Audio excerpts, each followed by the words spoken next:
Val Emmons Show. Where freedom is cool and political correctness is for sissies.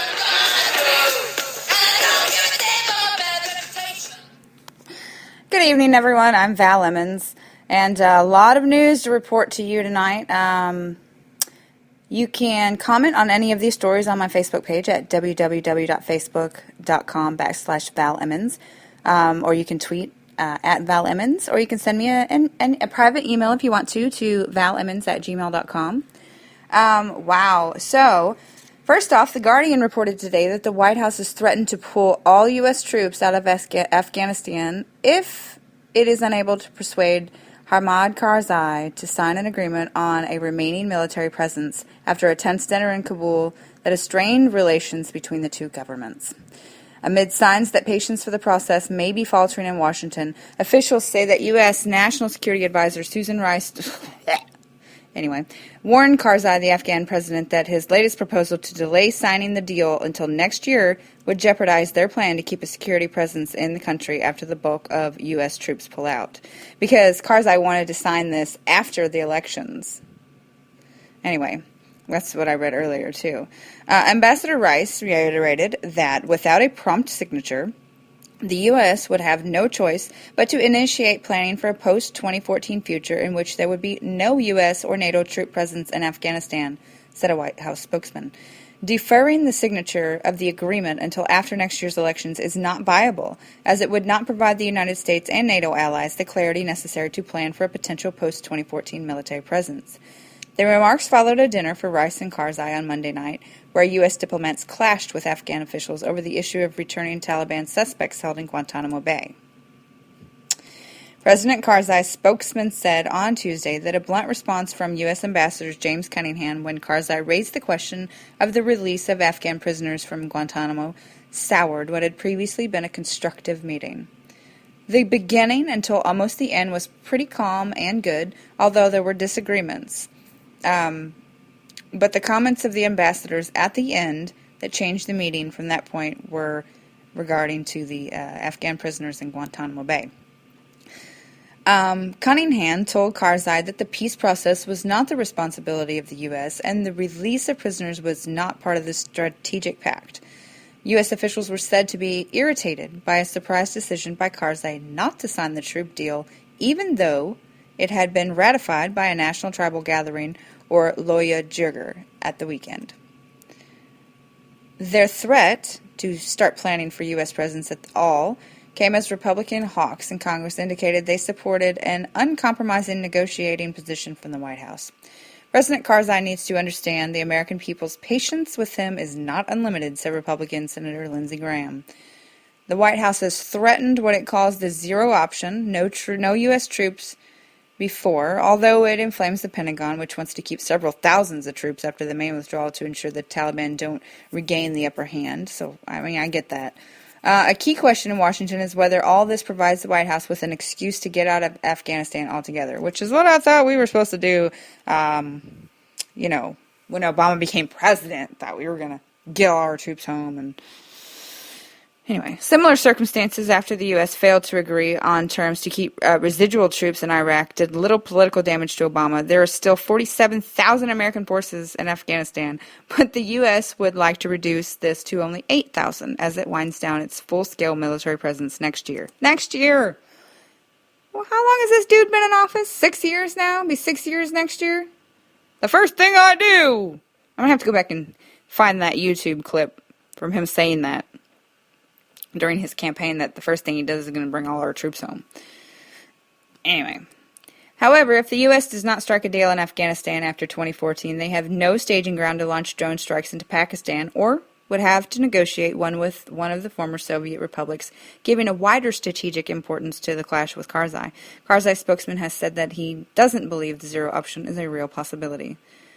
The Grand Assembly, convened by Karzai last week to debate the strategic pact, is a pliant modern reinvention of an old tradition which brought together hundreds of influential but acquiescent delegates from around the country. Its convocation was expected to give Karzai political cover for signing a controversial agreement that critics say betrays Afghan sovereignty.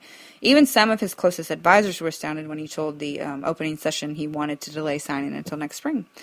The hand-picked members of his council, I guess this might as well be just a council, almost overwhelmingly recommended that Karzai sign the deal by the end of the year, as the U.S. has demanded, but also listed a range of other demands from an extra U.S. base in central Bamiyan province, once the site of Taliban massacres, to the release of Guantanamo prisoners. Karzai's spokesman said the president warned U.S. diplomats at their dinner that they could not simply claim what the council's conclusion compelled him to sign the deal into law. The president said, "You can't not pick and choose from the recommendations. The one that says it should be signed by the end of the year you like and you're using it, but the one about the release of the prisoners from Guantanamo you ignore." Well, wait a minute. Isn't this how our president works? He likes some parts of the Constitution, but not others, so he doesn't have to use them. Well, I mean, Karzai's only following your lead, Obama. And on with the story. Karzai and the U.S. government have a long history of tense negotiations involving public brinksmanship on issues ranging from control of Bagram prison to the results of the 2009 presidential election, which returned Karzai to power, but was plagued by widespread fraud. In most of the high-stakes showdowns, despite U.S. power and wealth, Karzai has walked away with the deal that gave him the most of what he wanted, while Washington retreated from positions that seemed like red lines. U.S. officials and many Afghans feel that the stakes are different this time, as Americans may finally be tiring of the cost in lives and budget dollars of the very long war. If this strategic pact isn't signed, the Taliban will come back, and all the achievements of these last 11 or 12 years will be destroyed. I mean, I get that part of it. Karzai's delaying because he wants some power, in the next government. That is one of the things, because that's why he wants to wait till after the elections. Because he will have the power in that government.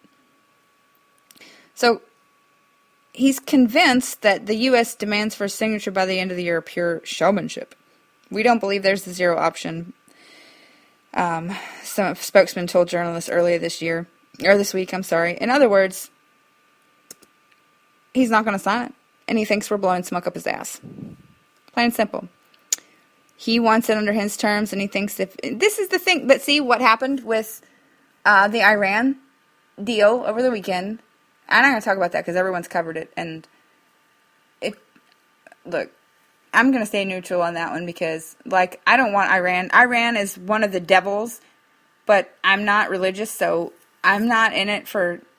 I'm in it for protecting people. But not because of who they are, but because they're people. And Israel, I get that they're supposed to be that is Christian land. That is, that's the Mecca. But I don't see it that way. I see it as they're people. Palestinians are people. Iranians are people. And even Iranians suffer under this government. And I'm getting started on tangents. That's why I didn't want to talk about it. Because it could take more than 30 minutes. Folks, I need a 4-hour show to talk about Iran. And Israel and Palestine, which doesn't exist. Which is one of the problems. Anyway, so in other world news tonight, the India Times News reports that 2 U.S. B-52 bombers flew over the disputed area of the East China Sea without notifying Beijing, despite China's bid to create an expanded air defense zone, U.S. officials said on Tuesday.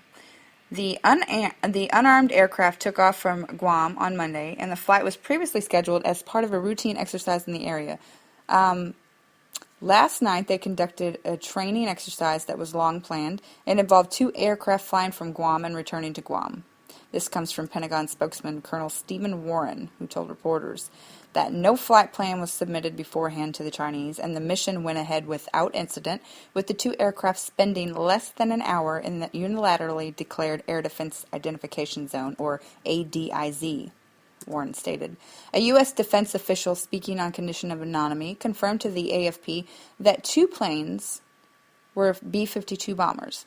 China announced the expanded air defense zone amid a growing territorial dispute with Japan over an island chain in the East China Sea. The area also includes waters claimed by Taiwan and South Korea, which also have both expressed their displeasure at Beijing's move. Under the rules declared by China, aircraft are expected to provide a flight plan, clearly mark their nationality, and maintain two-way radio communication to allow them to respond to identification inquiries from Chinese authorities.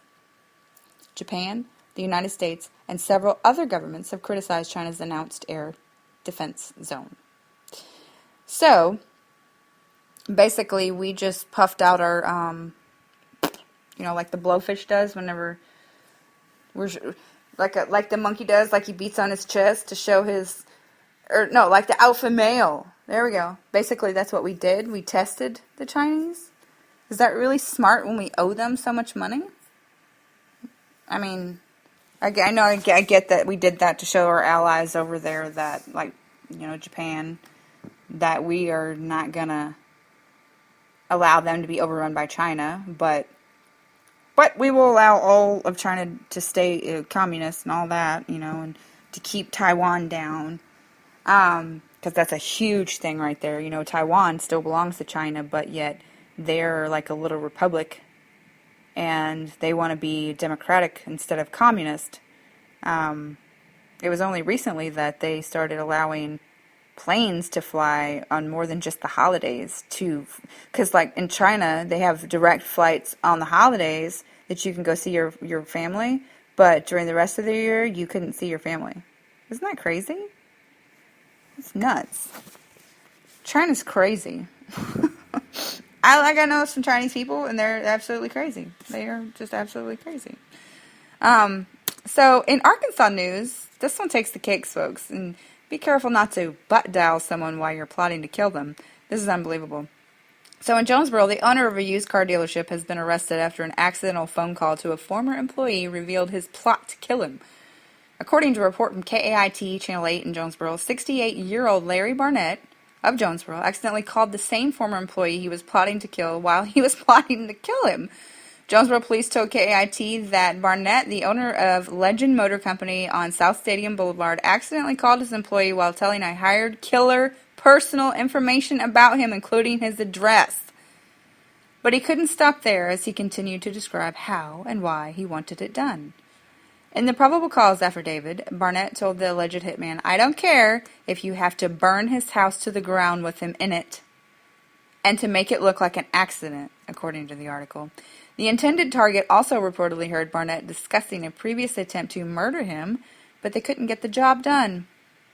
Barnett also reportedly told the would-be hired killer, "I owe the little son of a bitch a bunch of money, and if he's gone, I don't have to pay for it," according to the article, and that he would pay the hitman $5,000 up front and the remainder when the job was done. KAIT cites court documents stating that the intended target of the murder plot went to the police department to file a report, and when he returned home, police say it had been burglarized and his gas stove had been tampered with.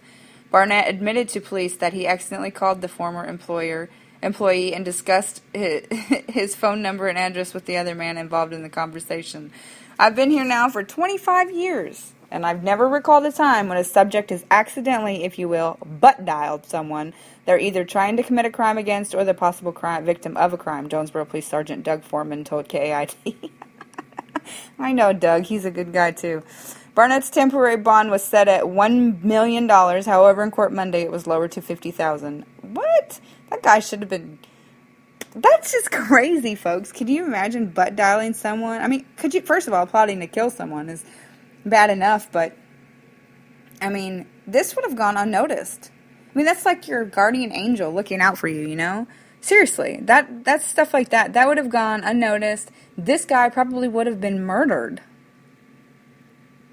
Had his guardian angel not been looking out for him and stuck his hand in this guy's butt when he called him on his cell phone. And think, if this would have been 50 years ago, we wouldn't even had cell phones. And he would have probably been murdered. I mean, the way things work, it's just crazy these days anyway. So in Obamacare news, the Wall Street Journal reports that the Supreme Court said it would decide whether businesses, like people, have a right to religious expression in cases challenging the federal health law's mandate that employers provide contraceptive coverage to female employees. The High Court upheld most of President Barack Obama's Affordable Care Act in a June 2012 decision, but lower courts have split since then on whether a contraceptive coverage must be included in the minimum benefits packages. The Obama administration has exempted religiously affiliated nonprofit employers such as Catholic hospitals from financing such coverage. At the same time, it held that for-profit companies remain bound to the requirement, regardless of the beliefs espoused by their owners. I'm going to go elaborate on that, but I'm going to read this first and then I'm going to go off. The justices on Tuesday consolidated into a single argument to appellate rulings that reached opposite conclusions. The cases were expected to be heard in late March, with the decision announced by June. The companies challenging the rule are Hobby Lobby stores, an Oklahoma City-based arts and craft chain, Conestoga Wood Specialties Corp., and East Earl, Pennsylvania manufacturing of kitchen cabinet doors. The cases hold implications beyond the health law. They carry the potential of expanding First Amendment rights for corporations, a concept of the Supreme Court's embrace in 2012 opinion known as Citizens United, which is dealing with the PACs, as you know, which found that corporations held political speech rights akin to those of individuals. This time the question involves whether corporations have similar rights to religious expression. In July, the Third U.S. Circuit Court of Appeals in Philadelphia found that secular for nonprofit corporations cannot engage in religious exercise, while owners, the Hahn family, may have a sincere religious objection to the contraceptives that may act upon the fertilized egg, such as the so-called morning after pill. The corporation they operated had no beliefs of its own, the court founded. As the Hahns have decided to utilize this corporate form, they cannot move freely between corporate and individual status to gain the advantages and avoid the disadvantages of the respective forms. The Third Circuit Court ruled, citing an earlier case. It rejected the argument that the Citizens United ruling extended religious as well as political rights to corporations. A month earlier, the 10th U.S. Circuit Court of Appeals in Denver reached the opposite conclusion, viewing a corporation as a form of association that, regardless of its profit-seeking status, can espouse religious beliefs. A religious individual may enter the for-profit realm intending to demonstrate to the marketplace that the corporation can succeed financially while adhering to religious values. As a court, we do not see how we can distinguish this form of evangelism from any other.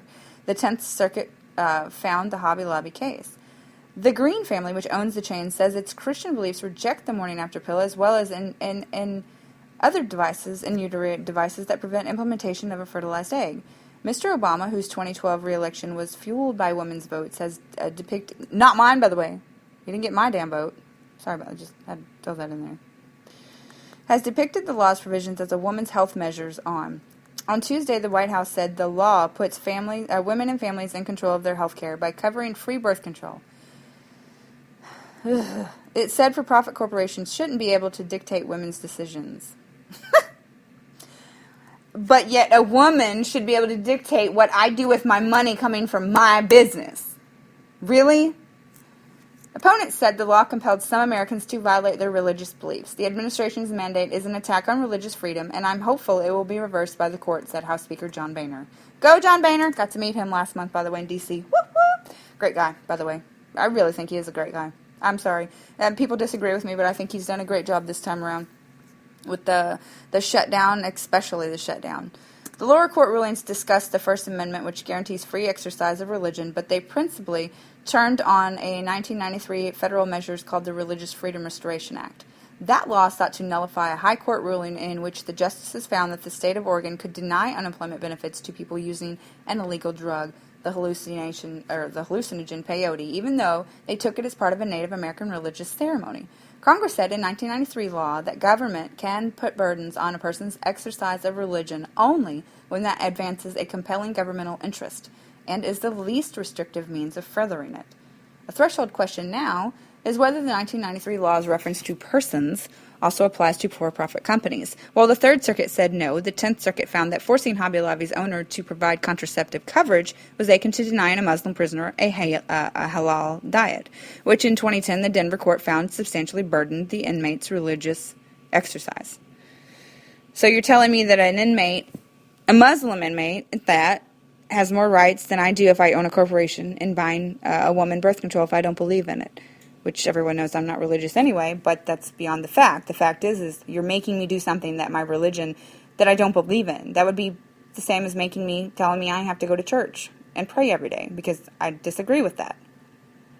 That's the same thing that you're doing to Catholics and other religious groups who have members who own businesses, private businesses. That's the same thing that you're doing to them. You're telling them they have to do something that is against their religion.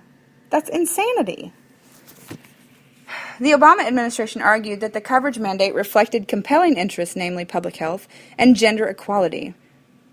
The 10th Circuit dismissed that argument because the Affordable Care Act exempts so many other employers, those with fewer than 50 employees, for instance, from the requirement. No kidding.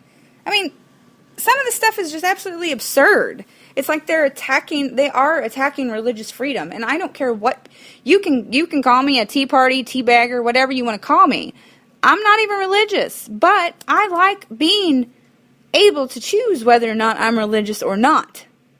And that is why I will fight to the death for other people to stand up for their own religions. Because that's what they believe. That's what they want their children to grow up believing. That is so important that we protect religious freedom. Not only for them, but for me to be able to not be religious. Anyway, I have to end the show on a sad note tonight, so we're going to move on. I didn't watch Family Guy on Sunday, but an article in USA Today reports that Family Guy viewers paid a shocking visit to Quahog on Sunday night as they witnessed the death of one of the show's main characters. A regular on Seth MacFarlane's popular animated series since its plot in 1999, Brian, the family dog, was hit and killed by a car during the season 12 episode, Life of Brian, in which Stewie destroyed his time machine and the Griffins adopted a new pet. The show's executive producer, Steve Callahan, spoke to E! Online about the painful decision which forced the family to say teary goodbyes to their bruised and bloodied dog. We thought it could be a fun way to shake things up, Callahan said. It seemed more in the realm of reality that a dog would get hit by a car. As much as we love Brian, as much as everyone loves their pets, we felt it would be more traumatic to lose one of the kids rather than a family pet. Shortly after Brian's death, the Griffins adopted a fast-talking new dog named Vinny, who is voiced by the Sopranos' Tony Sirico, and helps comfort Stewie in the wake of his devastating loss. Where Brian was sort of a match for Stewie intellectually, Vinny is a good match for Stewie because he doesn't let Stewie get away with any crap, Callahan said. He'll call Stewie out on his bullshit freely, and I say that because I'm on internet radio now. Cast members such as Mila Kunis and Seth Green were surprised to learn of the character shakeup, which has already sparked the hashtag #BringBrian on Twitter. Aside from his belief that Vinny will add a new dynamic to the Griffin family, Callahan isn't worried about any major post-Brian backlash in the long term. Our fans are smart enough and have been loyal to our show for long enough to know that they can trust us, Callahan says. We always make a choice that will always work to the greatest benefit of the series. Okay, I love Family Guy. I don't want to see Brian go. It's really sad. It is sad because Brian's one of like the best. It's like the, one of the. It's been on for so long. This is its 12th season. That's crazy that it has actually been on that long. But it's kind of like with The Simpsons. You get used to the characters. Like if anything happened to Bart. I mean, it would just be crazy. They didn't have a dog, did they? No, The Simpsons didn't. All right, so let's talk a little bit about Microsoft tonight, guys. Microsoft squeezes $28 out of each Xbox One if you don't include R&D. Analysts claim Microsoft's new Xbox One games console will be a loss leader, costing revenue more to produce each unit than the price tag once you factor in research and development. Technology market watcher IHS tore into the components of the new gaming machine, and judging by the Xbox One's hardware and manufacturing costs, believes Microsoft is taking a hit on hardware sales in hopes of revenues from licensed games and live subscriptions. When I first read this, that's exactly where I was going with this, because these games are ridiculous. $60 a pop. So they're planning on they're planning on making more money off of the games than they are the machine itself. This follows the time-honored tradition in the consoles market of selling game machines at a loss simply to get as much gear as possible into homes and then make back the money on royalties from third-party developers. It claims Sony makes about $18 on each $400 PlayStation 4, for example. The IHS estimates that each Xbox One console carries a hardware cost of $457 per unit and an additional manufacturing cost of $14, making the device a $471 machine to produce wholesale. An Xbox One costs $499 in the shops, so that's the $28 difference. Among the most expensive hardware bits in the Xbox One is the AMD processor at its core. The system on the chip package includes the Xbox One's GPU and CPU, and we're told it costs about $110 a unit. Other price factors include $75 for the Kinect hardware, $60 for the DRAM, and $37 for the Xbox One's internal hard drive. The Register in the UK, this is from the Register, stated that when additional costs from the research and development of the console were factored in, analysts believe that Microsoft will, in fact, be taking a slight loss overall on the sales of the Xbox console itself. For both Microsoft and Sony, their latest generation video game console hardware is unprofitable at the time of release, requiring the companies to subsidize it initially. So I guess that's why they've already come out with so many games. They give the developers, third-party developers for these games, heads up when they're putting out a new console so that they can go ahead and start making the games so that they can at least make a little profit off of these royalties. I get that. That makes a lot of sense in the world. But it was interesting to read this article because it's something that I never thought about. As many consoles that I buy, I'm not buying the PlayStation or the Xbox One this year, though. I will not spend $499 when my children actually have a PlayStation 3 and an Xbox. Each has their own game system, and I will not go out and buy one just because we want one. That's the difference in my household and other households. However, if anybody is out there and I want you to report this to me. If you see somebody that's buying one or one of these stupid games and then they're paying with food stamps for the food, please send me an email to valemmons@gmail.com.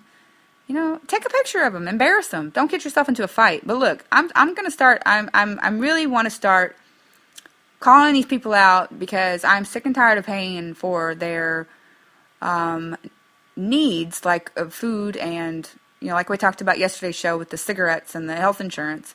I'm really sick and tired of paying for people's needs while they buy their wants with their own money. And I think that the more we start calling people out on it, the more they'll be embarrassed about it. When I saw that lady buy lobsters with her food stamp card, if I wouldn't have been standing there at my son's job waiting for him, I would have went off on that woman. I would have embarrassed her. I would have been, "Excuse me, you're paying for lobsters with my food stamps that I give you?" I would have probably gotten into a fight because she looked mean. She really did. She would have broken a nail on me. Hit me over the head with her iPhone. Anyway, so I wanted to take a picture of her, you know what, and you know what? I'm embarrassed to take a picture of someone because I don't want them to be embarrassed. But you know what? It's getting absolutely ridiculous. I'm at that point where I really don't care. I am going to start taking pictures of these things because I'm sick and tired of being called a lying racist. Because, one, I hate Obama because of his policies. He's making poor people worse off than they are because he's handing them handouts instead of them helping themselves and becoming stronger by helping yourselves. He's giving them handouts. And by two, because I don't feel that everyone deserves a handout. I'm not racist because of that. And I see it happening. And you can't tell me that it doesn't happen. It's reported to me all the time that people see it. And my son was a cashier at Kroger. He saw it. And I see people going in Kroger, and I know we got off on the tangent on this, but that's how we roll on this show, people. Oh, my kids make fun of me. Look at the pretty colors, Mom.